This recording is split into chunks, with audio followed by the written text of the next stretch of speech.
Hey guys, welcome back to solution Mitra. आज का question यहाँ पे आप देख सकते हो।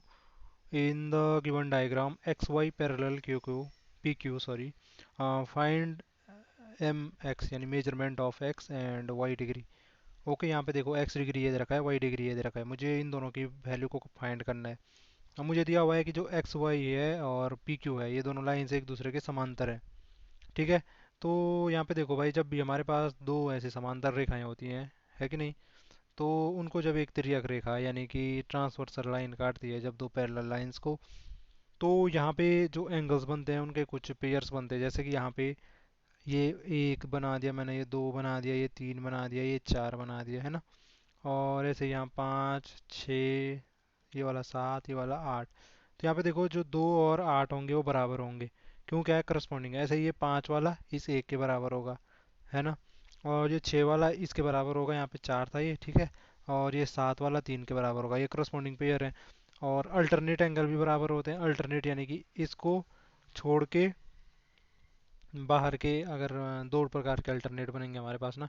एक इंटीरियर अल्टरनेट जो अंदर वालों में बनेंगे, जैसे दो और छः हो गया, ठीक। या तीन और ये वाला हो गया, जो भी है ये क्या है, ये पाँच, ठीक है, ये तीन और पाँच हो गया। इस प्रकार से इंटीरियर इक्वल होते हैं, एक्सटीरियर अल्टरनेट भी इक्वल होते हैं। यानी कि जो ये यहाँ पे जैसे ये चार वाला है, तो ये इस एट एट के बराबर होगा इसको छोड़ के यहाँ, ठीक।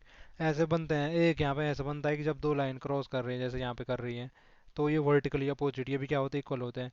तो यहाँ पे देखो, यहाँ पे हमारे पास देखो इस वाले सवाल में, यहाँ पे देखो जो ये वाला एंगल है ये 60 डिग्री है, ये वाला एंगल ई ए वाई, ई ए वाई, ये वाला किसके बराबर हो जाएगा, ए बी और क्यू के बराबर। बराबर हो जाएगा एंगल ए बी क्यू, ये वाला ए बी क्यू क्यों हो जाएगा, अभी बताया मैंने। करस्पॉन्डिंग एंगल क्या होते हैं, इक्वल होते हैं, ये इसके करस्पॉन्डिंग है। तो यानी कि ई ए वाई तो मुझे दे रखा है 60 डिग्री के बराबर ए बी क्यू में क्या है, ए बी क्यू है 20 डिग्री प्लस वाई डिग्री। तो वाई तो मुझे यहाँ से मिल जाएगा, है ना। वाई बराबर कितना हो गया, यहाँ से इधर गया ये 40 डिग्री, तो वाई तो 40 डिग्री मिल गया जी। अब देखो वाई मिल गया मुझे, अब मुझे एक्स निकालना है जी।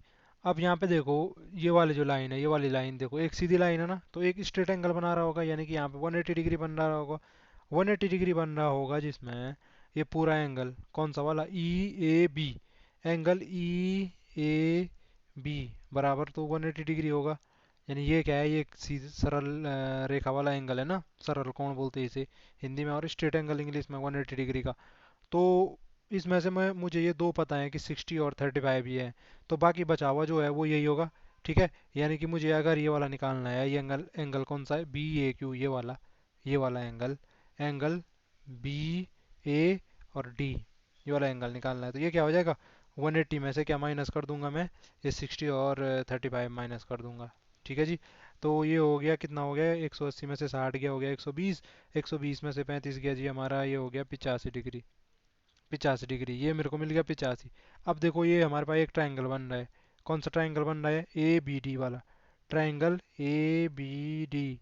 ए बी डी में तीनों के तीनों जो इंटीरियर एंगल होंगे उनका सम कितना होना चाहिए, 180 डिग्री होना चाहिए, ठीक है। 180 डिग्री होना चाहिए तीनों एंगल का सम। और 180 डिग्री में से मुझे ये पता चल गया, अभी ये मैंने अभी निकाला है 85 है, ठीक। ये वाला मुझे पता था पहले से 20 डिग्री है, और ये एक्स वाला मुझे पता नहीं है, यही मुझे फाइंड भी करना है। तो एक्स यानी कि इन तीनों का सम 180 होना चाहिए, यही तो कहना चाह रहा हूँ मैं। और यहाँ से मुझे एक्स आराम से मिल सकता है। ये 80 और 20 कितना हो गया, 80 और 20 कितना हो गया जी, 100, 105।